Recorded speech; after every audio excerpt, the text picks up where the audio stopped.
еліміздегі зайырлы білім қоғамды қалыптастыруда маңызды рөл атқарады. Барлық діни нанымдардың бейтараптығы мен теңдігіне негізделген зайырлы білім мектептерде инклюзивтілік және өзара сыйласымдылық атмосферасын қалыптастырады. Еліміздің заңдары діни мекемелерден өзге барлық оқу орындарында діни насихат жүргізуге, миссионерлік қызмет атқаруға тыйым сала отырып, білім берудегі зайырлылық қағидаттарын қатаң реттейді. Бұл ереже теңдікті қамтамасыз ете отырып, баршаға бірдей қолданылады. Сонымен қатар зайырлы білім жастар бойында патриотизмді, ұлттық және рухани дәстүрлерге деген құрмет сезімін тәрбиелеуге бағытталған. Оқушылар Қазақстанның тарихы мен мәдениетін оқып, ұлттық сана сезімді нығайтатын шараларға қатысады.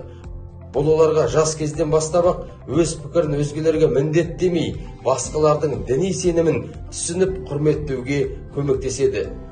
Оқушылар мен оқытушылар мектеп ережелерін, оның ішінде діни насихатқа салынған тыйымды бұзбай, зайырлы киім кию шарты міндетті түрде орындау керек.